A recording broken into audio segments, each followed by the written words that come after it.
Okay जी, exercise 4.2 start करने से पहले हम दो चीज़ें देख लेते हैं, translation of axis and rotation of axis. चलिए पहले ट्रांसलेशन ऑफ एक्सिस देखते हैं, फिर उसका हम एक आधा सवाल कर लेंगे, फिर रोटेशन ऑफ एक्सिस की तरफ जाएंगे। अच्छा, ट्रांसलेशन ऑफ एक्सिस है क्या चीज़?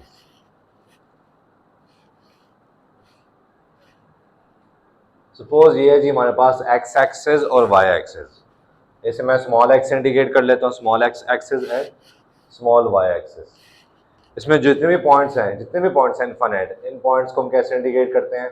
एक्स कोऑर्डिनेट और वाई कोऑर्डिनेट के साथ, small x coordinate and y coordinate, क्योंकि ये एक्सिस क्या है? Small axis, small y axis. अच्छा, सपोज कर लें ये होता है ओरिजिन में पता 0 0 है। सपोज कर ले मैं इस एक्सिस का ओरिजिन शिफ्ट कर देता हूँ, ओरिजिन इसकी बजाय मैं शिफ्ट कर देता हूँ यहाँ पे। अब इस नए ओरिजिन को हम कह देते हैं ओ प्राइम। अब ओ प्राइम के लिहाज से जो नए एक्सिस बनेंगे इन्हें मैं कह देता हूं capital y axis and capital x axis. अब देखिए एक्सिस अब चेंज हो गई, कैपिटल एक्स और कैपिटल वाई है, तो इस नए एक्सिस के लिहाज से आपके पास जितने भी पॉइंट होंगे उसमें क्या आएगा? Capital x coordinate and capital y coordinate. तो ट्रांसलेशन में हम क्या करते हैं, सिर्फ हमारा एक्सिस वैसे ही एक दूसरे के ऊपर परपेंडिकुलर रहते हैं, लेकिन ओरिजिन शिफ्ट हो जाता है। तो ओरिजिन शिफ्ट होने की वजह से जो नए एक्सिस होते हैं उनको हम कैपिटल एक्स और कैपिटल वाई एक्सिस कहेंगे। अब फॉर एग्जांपल दो तरह से सवाल आपको आ सकता है कि पुराना एक्स वाई कोऑर्डिनेट के मुताबिक आपको कोई पॉइंट गिवन है, पुराने ट्रांसलेशन से पहले कोई पॉइंट आपको गिवन है, तो आपने कोऑर्डिनेट्स फाइंड करने हैं ट्रांसलेशन के बाद। ट्रांसलेशन के बाद यानी कैपिटल एक्स और कैपिटल वाई फाइंड करना है, ठीक है। तो कैपिटल एक्स फाइंड करने का फॉर्मूला पुत्र एक्स माइनस एच, और कैपिटल वाई फाइंड करने का फॉर्मूला है वाई माइनस के। अब ये एच के क्या चीज है? देखिए ट्रांसलेशन ऑफ एक्सिस में क्या शिफ्ट किया हमने? ओरिजिन। तो जैसे ही ओरिजिन शिफ्ट करेंगे, ओरिजिन शिफ्ट करने से पहले तो वो 0 0 था ना, जैसे ही ओरिजिन शिफ्ट करेंगे तो जो भी कोऑर्डिनेट्स होंगे वो क्या होंगे? एच के, ठीक है। ओ प्राइम आपको जब भी गिवन होगा तो वो क्या होगा? एच के गिवन होगा, ठीक है। अब अगर वो कहता है find x coordinate and y coordinate refer to the original axis, तो ओरिजिनल का मतलब होता है ट्रांसलेशन से पहले वाले। Find the point refer to the original axis, मतलब आपने स्मॉल एक्स वाई फाइंड करना है, क्योंकि ट्रांसलेशन से पहले स्मॉल एक्स वाई है, ठीक है। और अगर आपको कहे कि ट्रांसलेटेड एक्सिस के कोऑर्डिनेट फाइंड करें, तो ट्रांसलेटेड मतलब ट्रांसलेशन कर ली, तो ट्रांसलेशन करने के बाद जो कोऑर्डिनेट होंगे वो कैपिटल एक्स और कैपिटल वाई है। ओरिजिनल एक्सिस कहे तो आपने स्मॉल एक्स वाई फाइंड करना है, ट्रांसलेटेड एक्सिस के मुताबिक कहे तो कैपिटल एक्स और कैपिटल वाई फाइंड करना है, ठीक हो गया। सवाल करते हैं, आपको क्लियर हो जाएगा। पहला सवाल है the two points P and O prime are given in small x Y coordinate, ठीक है। System find the capital x Y coordinate, mention हो गया। उसने क्या किया? Find the capital x Y coordinate. सवाल के मुताबिक आपको क्या एक्स और वाई कैप्स में नजर आ रहे होंगे। अब capital x Y coordinate find करना है, तो इसका मतलब हमें ये जो पॉइंट गिवन है ये स्मॉल एक्स और स्मॉल वाई है। ओ प्राइम में क्या होता है? एच और के, ठीक है। तो पहले फॉर्मूले का रेफरेंस दे दें कि कैपिटल एक्स किसके बराबर है? एक्स माइनस एच, और कैपिटल वाई किसके बराबर है? वाई माइनस के। जब आप पेपर में लिख रहे होंगे ना तो स्मॉल और कैप्स का ख्याल रखिएगा, ये नहीं कि ये स्मॉल वाई है और ये कैपिटल वाई है, इसको बड़ा करके लिख देंगे, नहीं, थोड़ा सा आपने चेंज करना है। स्मॉल वाई है तो कैपिटल वाई को ऐसे लिखिएगा, ठीक है। ओके, इनमें वैल्यूज पुट कर दें। ये मैंने रेफरेंस यूज किया, कैपिटल एक्स हमने फाइंड करना है, स्मॉल एक्स देखिए ये एक्स और ये वाई है। उसने खुद कहा कि पॉइंट हमें गिवन है स्मॉल एक्स वाई कोऑर्डिनेट में, तो ये स्मॉल एक्स और स्मॉल वाई है। तो स्मॉल एक्स की जगह आ गया 3 माइनस ये एच के होता है, पीछे हमने डिस्कस किया, माइनस एच की जगह क्या आ गया? 1, तो कैपिटल एक्स आ गया 2। वाई फाइंड करना है, तो स्मॉल वाई क्या है? 2 माइनस के क्या है? 3, कैपिटल वाई आ गया -1। तो कैपिटल एक्स वाई कोऑर्डिनेट्स हमारे पास क्या आ गए? 2 एंड -1। ये सवाल है, ठीक है। इसके बाकी तीनों पार्ट्स भी ऐसे ही हैं। अभी इसके बाद जो दूसरा सवाल है उसमें वो डिस्कस करें ट्रांसलेशन ऑफ एक्सिस। अब ट्रांसलेशन ऑफ एक्सिस में क्या होता है वो भी देख लेते हैं। प्लीज देखिएगा। अगेन समझ लें ये है स्मॉल y और small x and small y axis और ये ओरिजिन है। अब रोटेशन ऑफ एक्सिस में क्या होगा कि हम जैसे ये xy कोऑर्डिनेट है, ये आपका प्लेन है, तो हम xy कोऑर्डिनेट को या एक्सिस को रोटेट करेंगे through some angle theta, through some angle theta. जैसे समझ लें कि ये x एक्सिस है, इसको मैंने रोटेट करवा दिया इस ओरिजिन के लिहाज से थीटा पे, थीटा एंगल पे। अब हमें पता है एक्स एक्सिस और वाई एक्सिस हमेशा एक दूसरे के ऊपर क्या होता है, perpendicular.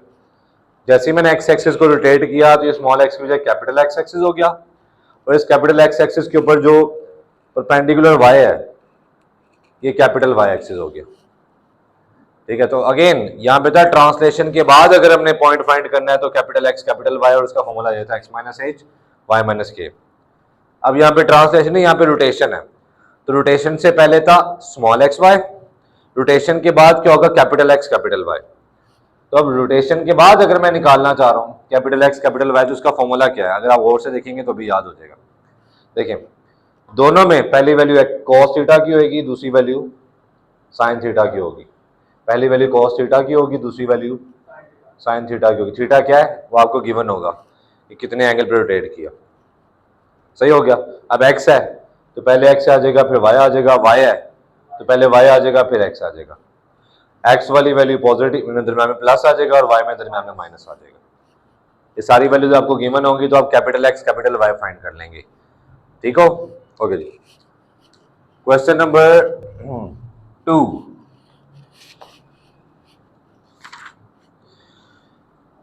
The xy coordinate axes are translated, again translation की बात हो रही है, तो फॉर्मूला जैसे ट्रांसलेशन का तो आपके माइंड में ये फॉर्मूला आ जाना चाहिए। The xy coordinate axes are translated through the point O prime whose coordinates are given in small xy coordinate। बाकी पढ़ रहा हूं again. The coordinates of P are given in the capital XY coordinate। अब हमें जो point given है वो किस कोऑर्डिनेट में है, कैपिटल एक्स और कैपिटल वाई। यानी अगर मैं इसका पहला पार्ट ही देखूं, पहले पार्ट में पॉइंट हमें गिवन है 8 10 और ओ प्राइम गिवन है 3 4। जब भी आपको ओ प्राइम गिवन होगा तो माइंड रखिएगा कि ये ओरिजिन को शिफ्ट किया गया है, तो ट्रांसलेशन ऑफ एक्सिस है। और वैसे वो सवाल में बाज़ दफ़ा बोल भी देता, अगर नहीं भी बोल रहा ट्रांसलेशन ऑफ एक्सिस तो ओ प्राइम को देखिए क्या आपके माइंड में आ जाना चाहिए कि ट्रांसलेशन वाला सवाल है। अब क्या रह जी, find the coordinates of P in small x Y coordinate system. Small x Y find करना है, फॉर्मूला ट्रांसलेशन वाला ही लगेगा। क्या था, capital X equal to X minus H and capital Y equal to Y minus K. Values put करते हैं या पहले रीअरेंज कर ले। हमने स्मॉल एक्स वाई फाइंड करना ना, तो स्मॉल एक्स के लिए रीअरेंज कर लो, माइनस एच इधर आके क्या हो जाएगा। अब कैपिटल एक्स क्या है हमारे पास 8, मुझे कैसे पता चला कैपिटल एक्स है, सुन ले, उसे सवाल में बोला है कि जो पॉइंट हमें गिवन है वो गिवन है कैपिटल एक्स वाई कोऑर्डिनेट में, तो उससे ये कैपिटल एक्स और कैपिटल वाई होगा। ओके जी। एज क्या है, अगेन ये एज की जगह आ गया 3, तो एक्स की वैल्यू आ गई 11, स्मॉल एक्स की वैल्यू। अगेन इसको भी रीअरेंज कर ले, हमने स्मॉल वाई फाइंड करना है, तो माइनस के इस तरफ आके क्या हो जाएगा प्लस के। अब कैपिटल वाई क्या है 10 और के की वैल्यू क्या है 4, तो स्मॉल वाई आ गया 14। स्मॉल एक्स वाई कोऑर्डिनेट क्या आ गए 11 14। ठीक हो गया। अब ट्रांसलेशन हमने पढ़ ली है, तो ट्रांसलेट क्वेश्चन नंबर 3 पे जा रहा हूं मैं। 3 है जी।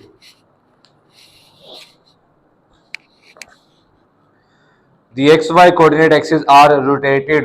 सवाल में क्या आ गया रोटेटेड। जैसे ट्रांसलेशन आए सवाल में तो ट्रांसलेशन वाले फॉर्मूले आपके माइंड में आ जाने चाहिए, जैसे रोटेशन या रोटेटेड आए तो आपके माइंड में रोटेशन वाले फॉर्मूले आ जाने चाहिए। ठीक है। The XY coordinate axes are rotated about the origin through the indicated angle. The new axes are capital OX and capital OY। अब उसने मेंशन कर दिया आगे find the capital XY coordinate. हमने कैपिटल XY फाइंड करना होगा, तो जो पॉइंट गिवन होगा वो इसको मतलब स्मॉल XY में होगा। इसका पहले में इसमें 2 पार्ट आपको करवाऊंगा। फर्स्ट पार्ट देख लें।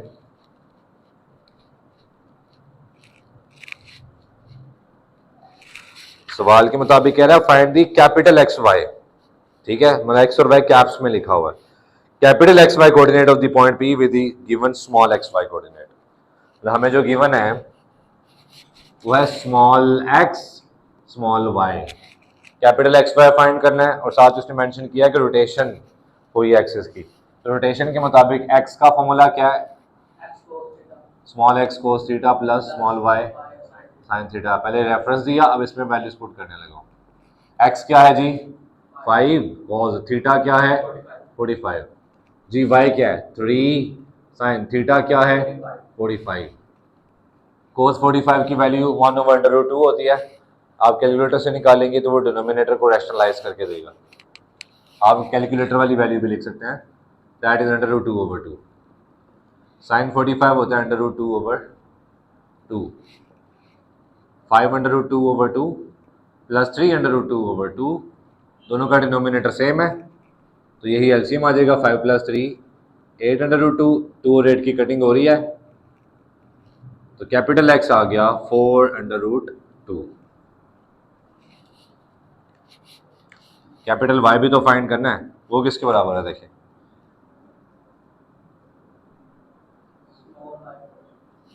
इसमें वैल्यूज पुट कर दें। स्मॉल वाई क्या है 3 cos थीटा है 45, स्मॉल एक्स क्या है 5 साइन थीटा की जगह आ गया 45, 3 cos 45 अगेन √2/2, 5 साइन 45 √2/2। ठीक हो गया, ये हो गया जी 3/√2/2 माइनस 5/√2/2, दोनों का डिनोमिनेटर सेम है तो एलसीएम 2 आ गया। 3 - 5 कितना होता है -2/√2/2, 2 से कट जाएगा तो y हमारे पास क्या आ गया -√2। Hence capital x Y coordinate क्या है 4/2 एंड -√2। सवाल खत्म।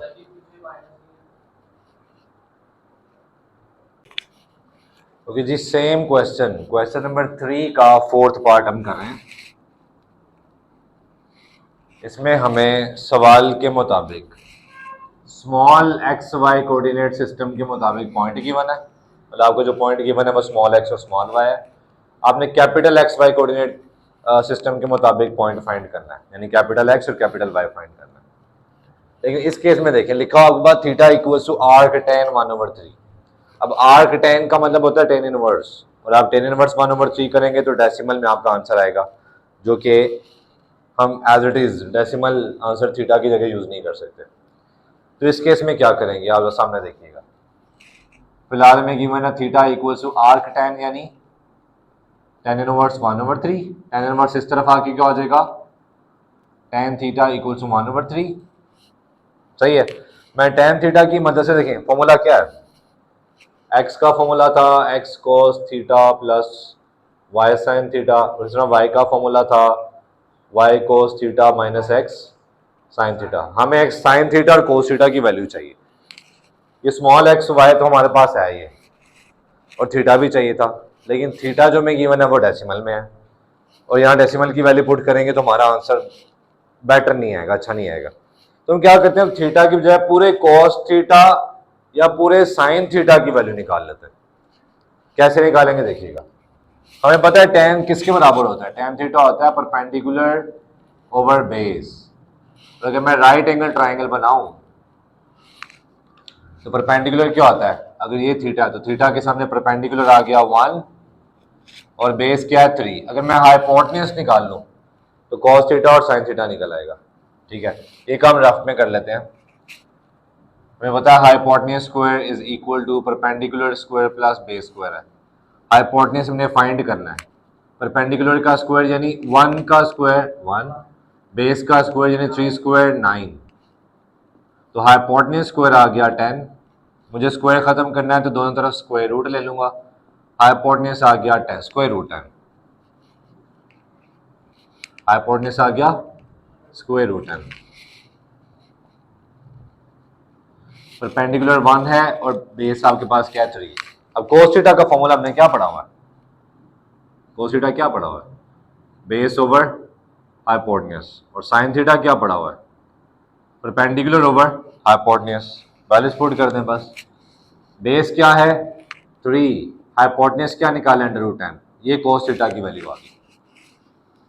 अब परपेंडिकुलर क्या है 1 और हाइपोटेन्यूज क्या निकाला है √10, ये साइन थीटा की वैल्यू आ गई। तो थीटा की जगह वैल्यू पुट नहीं करेंगे हम, कोस थीटा और साइन थीटा की जगह पूरी वैल्यू पुट कर देंगे। ठीक है, ओके जी। नाउ हम कैपिटल एक्स और कैपिटल वाई दोनों फाइंड कर लेते हैं उनके फॉर्मूले के मुताबिक। पहले कैपिटल एक्स का रेफरेंस दें, x cos theta plus y sine theta, ये हो गया।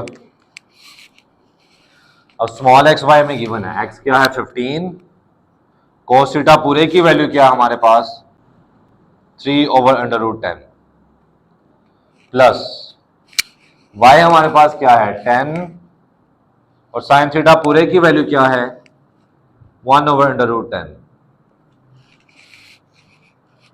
दोनों का डिनोमिनेटर आ रहा है √10,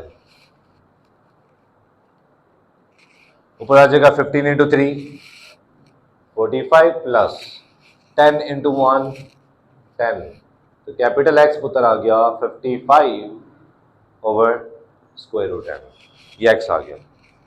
इसी तरह आप y का रेफरेंस दें, किसके बराबर था y cos theta minus x sine theta. इसमें एक्स वाई कोस थीटा और साइन थीटा की वैल्यू पुट करें तो कैपिटल y भी आ जाएगा। ठीक है, और लास्ट में कैपिटल x और y का जो आंसर आया है वो लिख दीजिएगा। x तो आया है 55/√10 और y जो भी आएगा वो यहाँ लिख दीजिएगा, ये आपका आंसर। ये क्वेश्चन नंबर 3 था। क्वेश्चन नंबर 4 दिखाओ book.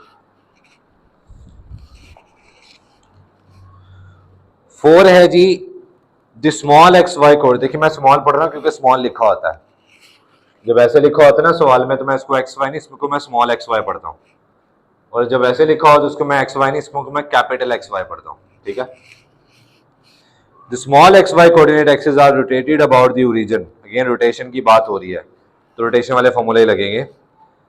To the indicated angle and the new axis are capital o x and o Y.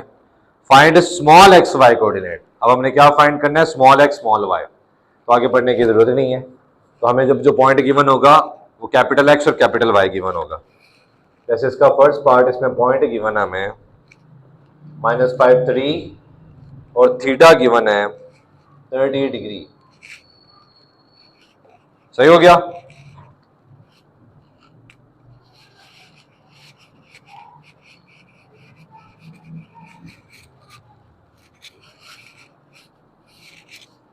चले, हमें क्या गिवन है, मुझे capital x capital y given है, स्मॉल एक्स वाई फाइंड करना है। बहुत आसान है।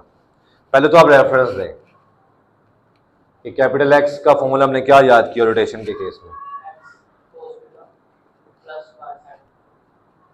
अब जो आपको जो वैल्यूज पता है वो पुट कर दें। कैपिटल एक्स क्या गिवन है -5, स्मॉल एक्स हमने फाइंड करना है तो ऐसे रहने दें। थीटा गिवन है 30 कॉस 30, वाई हमने फाइंड करना है ऐसे ही रहने दें, स्मॉल वाई फाइंड करना है।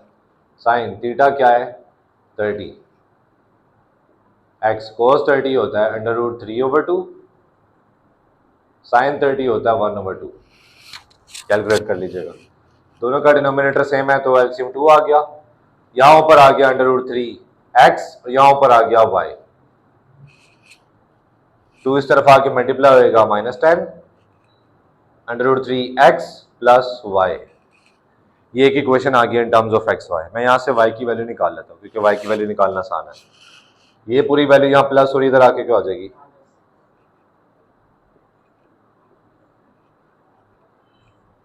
y आ गया, इसको कह दो इक्वेशन 1। अब इसी तरह कैपिटल एक्स के बाद कैपिटल वाई का फॉर्मूला क्या याद रखा हुआ है, इसमें वैल्यूज पुट करते हैं। अब कैपिटल वाई क्या है 3, स्मॉल वाई फाइंड करना है कोस 30। थीटा की जगह अगर मैं 30 पुट करूंगा कोस 30 क्या होता है √3/2, एक्स एज इट इज क्योंकि फाइंड करना है, और साइन 30 क्या होता है 1/2। थोड़ा डायरेक्ट किया मैंने, आप इतना कर सकते हो। ओके जी, तो ये हो जाएगा √3y/2 माइनस x/2। यहां क्या चल रहा है 3, दोनों का एलसीएम आ गया 2, 3 इस तरफ आके मल्टीप्लाई हो जाएगा, तो 6 equals to √3y minus x। Equation 1 के मुताबिक y की वैल्यू है हमारी, वो y की वैल्यू यहां पुट कर दें। From 1 6 as it is √3, y की जगह आ गया -10 माइनस √3x, सही है, और ये minus x as it is. मैं इस √3 को अंदर मल्टीप्लाई करने लगा हूं, इसके साथ मल्टीप्लाई होएगा तो -10 √3, इसके साथ मल्टीप्लाई होएगा तो माइनस √3 का होल स्क्वायर तो 3x, और ये बाहर वाला -x as it is. Okay जी, ये पूरी वैल्यू यहाँ माइनस हो, देखें x फाइंड करना ना, तो x वाली वैल्यूज एक तरफ रहने थे, बाकी वैल्यूज दूसरी तरफ ले जाए। ये पूरी वैल्यू यहाँ माइनस हो रही है, इस तरफ आके क्या हो जाएगी, यहाँ क्या रहेगा -3x -4 इधर आके क्या हो जाएगा, -4 यहाँ मल्टीप्लाई हो रहा है तो -4 इधर आके डिवाइड हो जाएगा। ऊपर से दोनों में से 2 कॉमन लूंगा और नीचे वाले 2 से कट जाएगा। या अगर आपको नहीं समझ आ रही कैसे कटिंग करनी है, तो ये एज इट इज आप कैलकुलेटर पे लिखें, जो सिंपलीफाइड आंसर आता है मुझे बता दें। अगेन कैलकुलेटर पे लिख लें जल्दी, मुझे बताओ सिंपलीफाइड आंसर क्या आता है।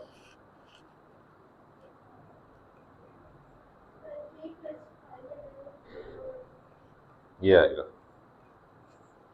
ये x आ गया, y भी तो चाहिए, इसको पुट कर दो इन इक्वेशन 1, x की जगह वैल्यू पुट करें और आपके पास y आ जाएगा। चल मैं वैल्यू पुट कर देता हूँ।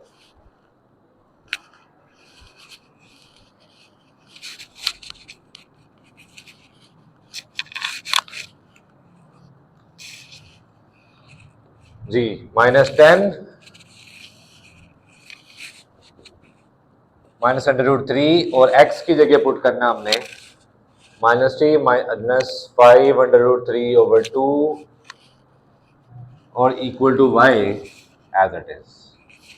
-10 इस -√3 को इससे मल्टीप्लाई किया तो माइनस माइनस प्लस 3/3, इसको जब इससे मल्टीप्लाई किया माइनस माइनस प्लस 5 √3 से मल्टीप्लाई होगा तो होल स्क्वायर हो जाएगा, वो कट गया /2।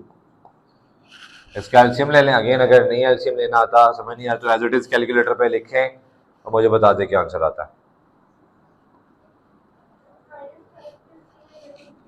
-5 + 3/2, ये y आ गया। तो स्मॉल एक्स वाई जो भी आया है वो लास्ट में लिख दें। स्मॉल एक्स क्या है, कोमा स्मॉल वाई क्या है, सवाल खत्म। ओके जी, एक्सरसाइज 4.3 नए कॉन्सेप्ट हम समझ रहे हैं, inclination and slope of the line joining the points. चूंकि ये क्रैश कोर्स है तो मैं टू द पॉइंट ही डिस्कस करूंगा, ठीक है। जिन चीज़ों की हमें ज़रूरत नहीं है फिलहाल, तो उन चीज़ों को मैं फिलहाल डिस्कस भी नहीं करूँगा। क्वेश्चन नंबर 1 देखिएगा। क्वेश्चन नंबर 1 में पहले पार्ट में आपको 2 पॉइंट्स गिवन है, -2 4 एंड 5 11। हमने 2 चीज़ें निकालनी है, स्लोप एंड इंक्लिनेशन। फिलहाल स्लोप को हम m से इंडिकेट कर रहे हैं, ठीक है। और इसका फॉर्मूला है, अगर आपको 2 पॉइंट्स गिवन हो, 2 पॉइंट्स गिवन हो तो फॉर्मूला होता है y2 - y1 over x2 - x1, या फिर y1 - y2 over x1 - x2। बस ख्याल रखिएगा कि y का डिफरेंस ऊपर आएगा, x का डिफरेंस नीचे आएगा। अगर आप y1 पहले रख रहे हैं तो x1 ही पहले रखना पड़ेगा, अगर आप y2 पहले रख रहे हैं तो x2 ही पहले रखना पड़ेगा, ठीक है। अब 2 पॉइंट्स हैं, इनमें से अगर मैं पहले वाले को x1 y1 और दूसरे वाले को x2 y2 कह दूं, या अपनी मर्जी के मुताबिक आप इसे x1 y1 कह दें, तो ये ऑटोमेटिकली x2 y2 हो जाएगा। तो मैंने जिस तरतीब से 2 पॉइंट्स गिवन थे उसी तरतीब से पहले वाले को x1 y1 और दूसरे वाले को x2 y2 कह दिया। अब इसमें वैल्यूज पुट करने लगा। ये था रेफरेंस, y2 क्या है 11 माइनस y1 क्या है 4, ओवर x2 क्या है 5 माइनस x1 क्या है -2, तो माइनस माइनस +2, 11 माइनस 4 7, 5 + 2 7, तो स्लोप हमारे पास क्या आ गई जी 1।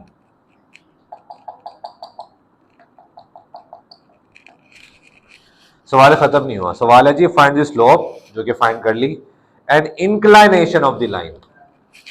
ठीक है, अब एक और फॉर्मूला होता है m = tan alpha.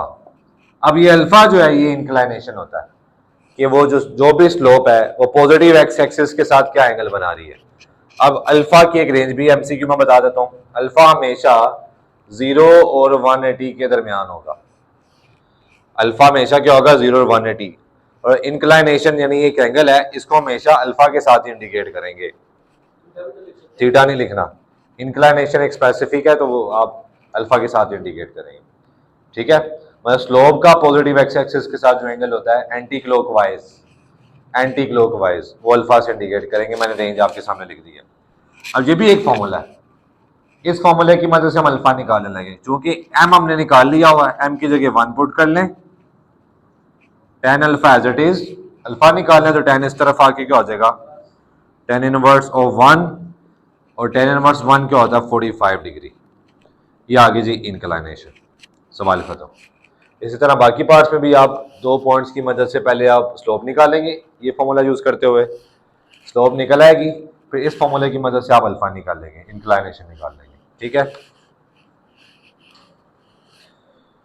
Question number 2 का फर्स्ट पार्ट देखिएगा। आपको यहाँ पे 3 पॉइंट्स गिवन है एक ट्राइंगल के।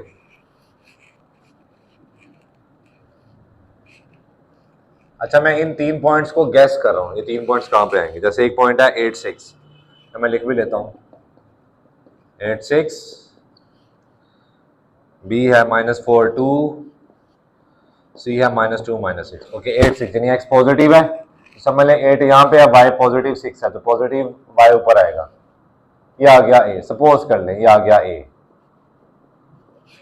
दूसरा पॉइंट एक्स नेगेटिव है, तो -4 8 के लिहाज से मैंने 8 का हाफ किया, ये आ गया -4। अगेन वाई 2 है, तो वाई पॉजिटिव 2 ऊपर, ये आएगा ऑलमोस्ट, ये आ गया बी। ठीक है, अब एक्स नेगेटिव है, अगेन -2, वाई भी नेगेटिव है -6, तो -6 आ जाएगा ऑलमोस्ट यहाँ पे। ये मैंने डायग्राम गैस किया, एग्जैक्टली मैंने प्लॉट नहीं किया। अगर मैं इन तीनों पॉइंट्स को ज्वाइन कर दूं तो ये आपके पास आ गई ट्राइंगल, जिसके 3 साइड्स आपको ए बी, बी सी और सी ए नजर आ रही हैं। -4 2 और सी है -2 -6। यहां से रेस कर लेता हूं। अब शॉर्ट क्वेश्चन के लिए हमारे लिए सिर्फ पहला पार्ट इंपॉर्टेंट है, that is in triangle A B C find the slope of each side of the triangle. तीनों साइड की स्लोप निकालनी है, तो पहले हम स्लोप निकाल लेते हैं, slope of side A B. Formula क्या है y2 - y1 over x2 - x1 m, और चूंकि ए बी की स्लोप निकाल लो तो m के नीचे मैं ए बी ऐसे लिख देता हूँ।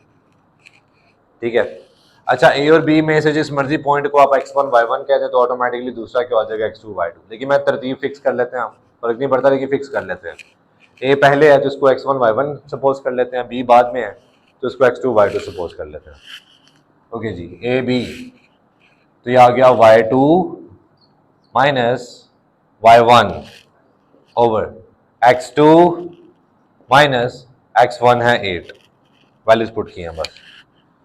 तो 2 - 6 -4 -12, स्लोप ऑफ ए बी आ गई जी 1/3।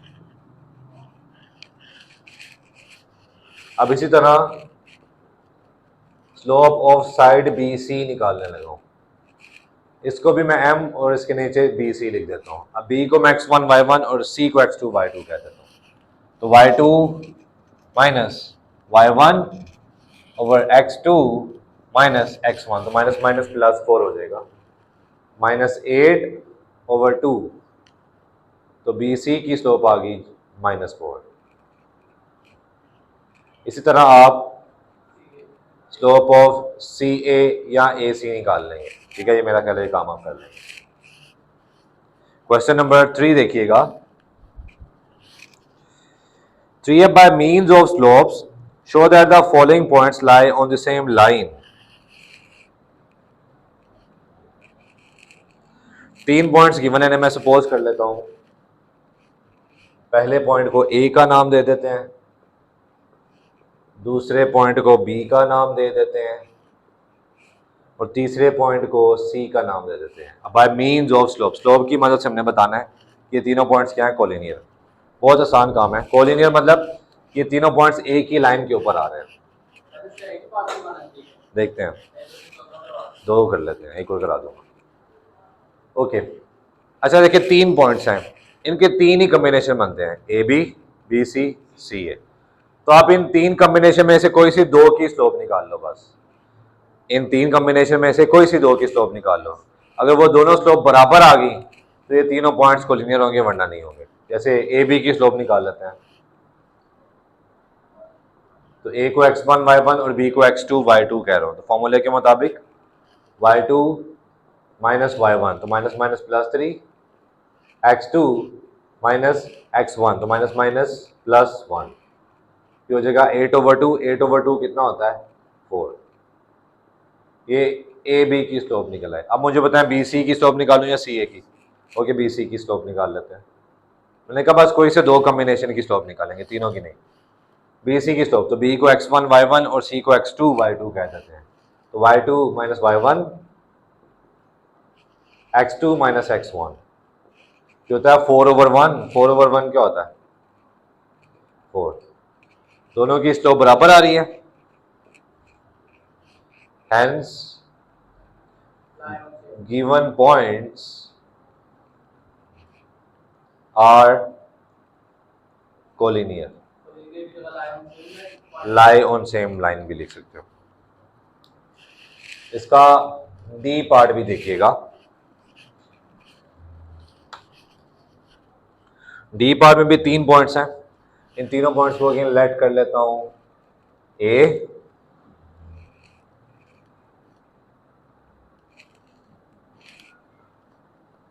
बी और सी।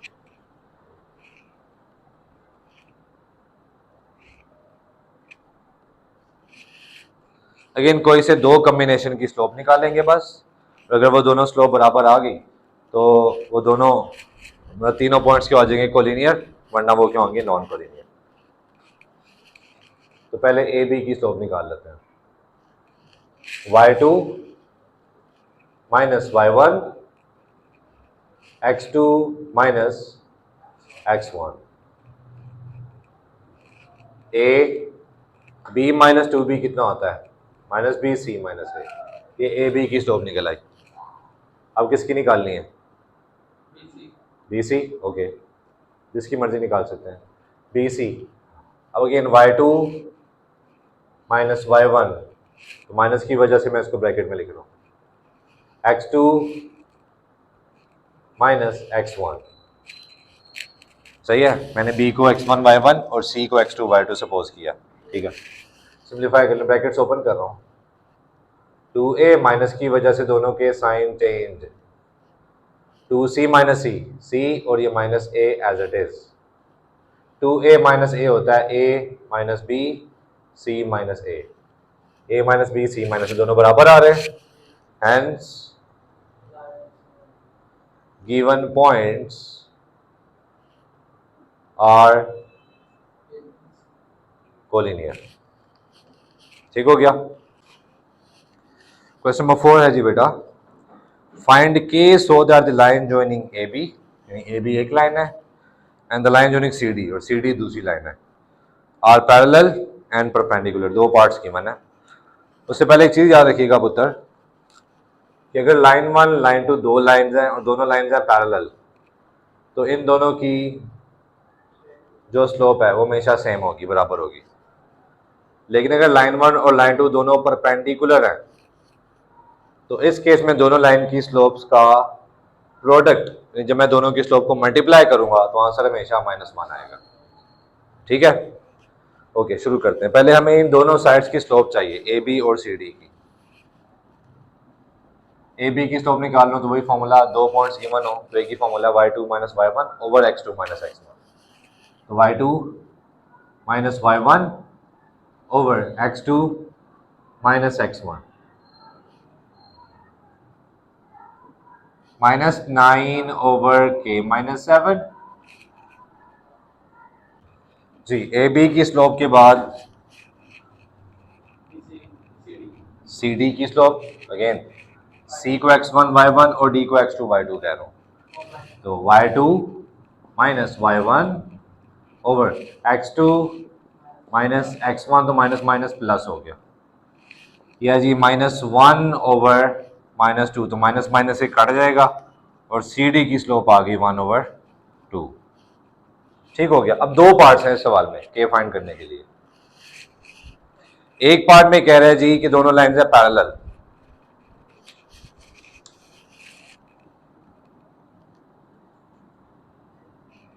यानी उसने बताया कि C D is parallel to A B. तो इस केस में हमने क्या पढ़ा, दो लाइंस अगर पैरेलल हों तो दोनों की स्लोप क्या होती है, C D is equals to slope of A B. अब सी डी की स्लोप क्या है 1 ओवर 2 और ए बी की स्लोप क्या है माइनस 9 ओवर के माइनस 7। क्रॉस मल्टीप्लाई करें, के माइनस 7 1 से मल्टीप्लाई होगा, 2 इस तरफ आके माइनस 18, माइनस 7 इस तरफ आके प्लस, तो माइनस 18 प्लस 7 ये आ गया जी के। अब दूसरे पार्ट में क्या कह रहा है कि दोनों लाइंस क्या हैं परपेंडिकुलर, यानी ए बी लाइन सेगमेंट जो है ये परपेंडिकुलर है सी डी के। तो ए बी आपके पास क्या है, इसकी स्लोप क्या है, अगेन अगर दो लाइंस परपेंडिकुलर हैं तो इस केस में दोनों की स्लोप का प्रोडक्ट क्या आएगा -1, यानी ए बी की slope multiply by C D की स्लोप, ये किसके बराबर है -1। कैसे पता चला, क्योंकि दोनों परपेंडिकुलर हैं सवाल के मुताबिक। जी ए बी की स्लोप क्या है इंटू सी डी की स्लोप क्या है इक्वल्स टू -1, तो हो जाएगा -9, 2 को अंदर मल्टीप्लाई करें 2k -14, ये वैल्यू यहाँ डिवाइड हो रही है इस तरफ आके -1 से मल्टीप्लाई होगी -1 से, तो दोनों के साइन चेंज हो जाएंगे, 14 -2k, -2k इस तरफ आके प्लस, -9 इस तरफ आके क्या हो जाएगा प्लस, तो 9 प्लस 14 23, 2 इस तरफ आके डिवाइड हुआ तो k की वैल्यू क्या आ गई 23 ओवर 2। ठीक है, ये इंपॉर्टेंट शॉर्ट क्वेश्चन है। इसी तरह आगे चलते हैं हम क्वेश्चन नंबर 5 पे। 5 में कह रहा है using slopes show that the triangle with its vertices A B and C is right triangle. ए हमारे पास है 6 1, बी है 2 7 और सी है -6 -7। हमने स्लोप्स की मदद से प्रूव करना है कि ये ट्रायंगल क्या है, राइट एंगल ट्रायंगल। तो बहुत आसान है, पहले एक काम करते हैं, तीनों राइट एंगल ट्रायंगल की 3 साइड्स है ना, तीनों साइड्स की पहले स्लोप निकाल लेते हैं। ए बी की स्लोप निकालने लगा हूँ, थोड़ा डायरेक्ट कर रहा हूँ अब। 7 -1 यानी y2 - y1 6 ओवर 2 -6 -4, तो ए बी की स्लोप आ गई -3/2। इसी तरह साइड बी सी की स्लोप निकाल लूंगा, बी सी, तो y2 - y1 -7 -7 -14 and x2 - x1 -6 -2 -8, तो बी सी की स्लोप क्या आ जाएगी, माइनस माइनस से कट गया, 4 से 2 से कटिंग होगी तो 7/4, ये बी सी की स्लोप आ गई। अब सी ए की स्लोप, सी ए बाद में है तो ये x2 y2 है, तो y2 - y1 1 -7 करूंगा तो माइनस माइनस प्लस 7 हो जाएगा, 1 + 7 8 एंड x2 - x1 माइनस करूंगा प्लस हो जाएगा, 6 + 6 12, तो सी ए की स्लोप आ गई 2/3, 4 से डिवाइड किया मैंने। सिंपल है, बस आप चेक करें कि किसी दो स्लोप को मल्टीप्लाई करने से -1 आता है। चेक करें। 4/6 मजीद कटिंग हो रही है यार। देखो अगर मैं इन दोनों को मल्टीप्लाई करूं तो आंसर -1 आ रहा है। इसका मतलब अभी पीछे हमने पढ़ा है कि दो साइड्स की या दो लाइंस की स्लोप का प्रोडक्ट -1 हो तो वो दोनों लाइंस परपेंडिकुलर होती हैं। इन दोनों की स्लोप को मल्टीप्लाई करने से एज चेक कर लेते हैं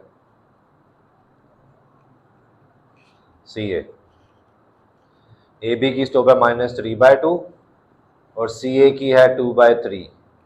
2 से 3 से कट गया, -1 आ गया। चूंकि दोनों की स्लोप का प्रोडक्ट -1 के बराबर है, इसका मतलब AB और CA दोनों क्या हैं, परपेंडिकुलर हैं। So AB is perpendicular to CA। इसका मतलब है इन दो साइड्स के दरमियान 90 डिग्री का एंगल है। तो ये प्रूव हो गया ट्राइंगल में 90 डिग्री का एंगल आ रहा है। तो इसका मतलब ये ट्राइंगल कौन सी हुई, हेंस ट्राइंगल ABC इज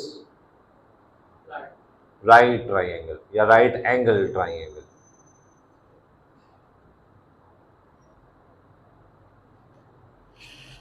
ठीक हो गया। क्वेश्चन नंबर 6 देखिएगा। 6 में कह रहा है the 3 points A, B and C are consecutive vertices of a parallelogram, find the fourth vertex. ये चीज होती है जी पैरेललोग्राम। अब वो कह रहा है A, B, C, D consecutive vertices हैं। तो मैंने कंसेक्यूटिव A के बाद B के बाद C के बाद D लिखा। A हमें गिवन है 7 -1, B हमें गिवन है -2 2, C हमें गिवन है 1 4, D हमने फाइंड करना है तो लेट कर लेते हैं D को x y। ये लो जी D आ गया x y।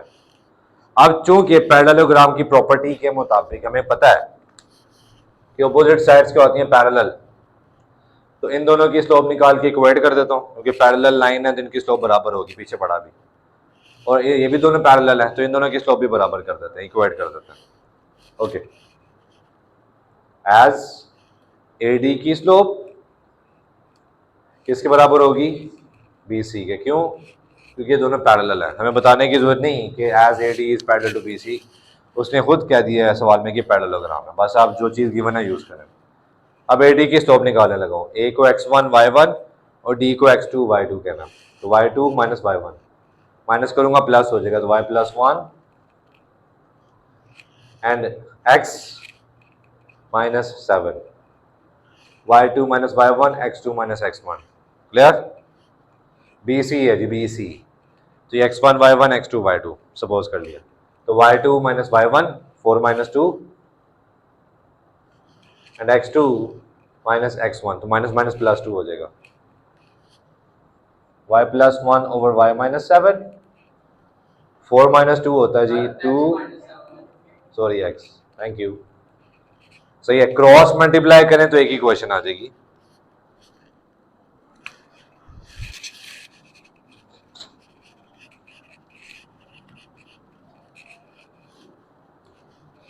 तो इस तरफ आके दोनों से मल्टीप्लाई होगा तो 3y प्लस 3, और ये x माइनस 7 दूसरी तरफ जाके 2 से मल्टीप्लाई होगा क्रॉस में, तो 2x, very good, 2x minus 14।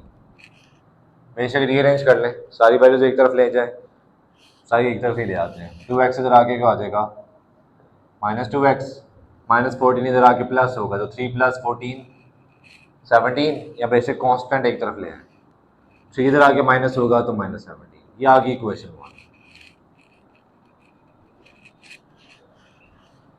जैसे हमने AD और BC की स्लोप को इक्वेट किया है क्योंकि दोनों पैरेलल लाइन्स थी, इस तरह CD और BA की स्लोप को भी मैं इक्वेट करने लगा हूं।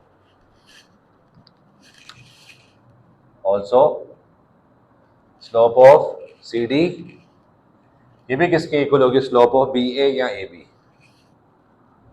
जैसे मर्जी लिख लें, क्योंकि वेक्टर वाला काम तुम कर नहीं रहे कि डायरेक्शन का ख्याल रखें।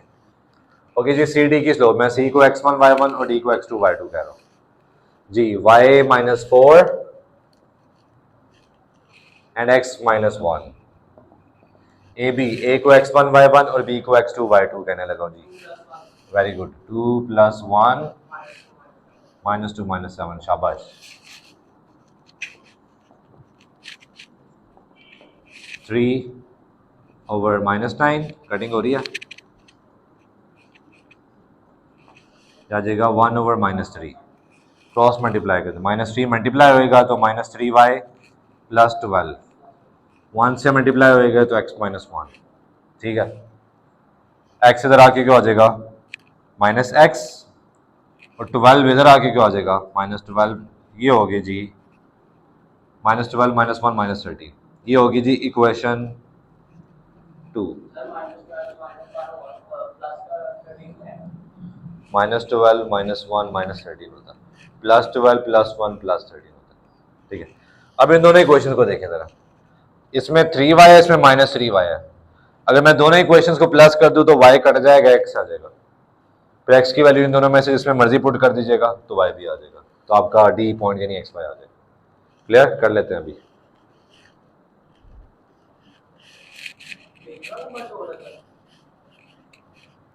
ये शॉर्ट इसलिए क्योंकि आप में यहाँ पे जो काम कर रहे हो ये आप 6ठी 7वीं क्लास में करके आ रहे हो, कोई नई चीज़ नहीं है, ठीक है। ओके जी, मैं दोनों इक्वेशंस को प्लस करने लगा हूँ। बाय 1 + 2, इक्वेशन 1 क्या है, अब दूसरी इक्वेशन को इसके नीचे ऐसे लिखूंगा कि x के नीचे x और y के नीचे y, कांस्टेंट के नीचे कांस्टेंट, -x -3y = -13। चूंकि मैं प्लस कर रहा हूं तो प्लस करते हुए हम साइन चेंज नहीं करते, जो साइन होता है वो यूज करते हैं। तो 3y -3y से कट गया, -2x -x, ये हो गया -30, -3 यहाँ मल्टीप्लाई हो रहा है, इधर आके डिवाइड होगा, x की वैल्यू 10। इसको पुट कर दें किसी भी एक इक्वेशन में, मान 2 मैं पुट कर रहा हूँ, पुट इन 2, -x की जगह आ गया 10 -3y = -13। यहां से भी आंसर निकल आएगा, वहां से भी निकल आएगा, ठीक है। -3y इधर आके क्या हो जाएगा +3y, -13 इधर आके प्लस होगा, तो -10 + 13 3 मल्टीप्लाई हो रहा है, इधर आके डिवाइड होगा तो y की वैल्यू क्या आ गई 1। हेंस d क्या सपोज किया हुआ था xy, तो d क्या आ गया x की जगह 10 और y की जगह 1। सवाल खत्म जी। Question number 8, 2 pairs of points are given. मैंने एक पेयर को लाइन 1 से इंडिकेट कर दिया और दूसरे पेयर को लाइन 2 से इंडिकेट कर दिया। तो जब मैं इसकी स्लोप निकालूंगा तो m1 और इसकी स्लोप को m2 हम कहेंगे, ठीक है। Find whether the two lines determined by these points are parallel, perpendicular और नॉन। देख लेते हैं, तो हम दोनों की स्लोप निकाल लेते हैं, उसके बाद बाकी काम करते हैं। m1 निकाल रहा हूँ जी, ठीक है। तो x1 y1 x2 y2, y2 -y1 तो -+2, x2 -x1, तो m1 हमारे पास आ जाएगा 2 6/1 6। अब m2 निकालूं, ये मैं डायरेक्ट करने लगा हूँ, y2 - y1 2 - 1 1 and x2 - x1 -8 -4 -12, तो m2 हमारे पास आ गया -1/12 या 1/-12, जैसे भी आप लिख सकें। देखिए बहुत सिंपल है। अब हमने कंपेयर करना है, पैरेलल है, परपेंडिकुलर है, कुछ भी नहीं। देखिए क्या दोनों स्लोप बराबर है, बराबर नहीं है, तो इसका मतलब दोनों स्लोप्स बराबर कब होती है, जब दोनों लाइन्स पैरेलल हो। स्लोप्स बराबर नहीं है तो हम कह सकते हैं line 1 is not parallel to line 2। उसके बाद देखते हैं दोनों का प्रोडक्ट -1 आ रहा है कि नहीं आ रहा। m1 को मल्टीप्लाई कर रहा हूँ m2 से, हालांकि मैं नजर आ रहा है -1 नहीं आ रहा, लेकिन फिर भी चेक करके दिखाएंगे। m1 है 6, m2 है -1/12, तो ये आंसर आ रहा है -1/2। 6 की 2 से कटिंग होगी तो -1/2 आ रहा है, -1 आंसर नहीं आ रहा। स्लोप्स को मल्टीप्लाई करने से आंसर अगर -1 आए तो तब वो दोनों लाइन्स परपेंडिकुलर होती हैं, तो आंसर -1 नहीं आ रहा, तो लास्ट में लिख दें hence given lines are neither parallel nor perpendicular. अच्छा फॉर एग्जांपल अगर मैं दोनों की स्लोप निकालता, दोनों बराबर होती, तो मैं लिख देता as m1 is equal to m2 so given lines are parallel, सवाल खत्म।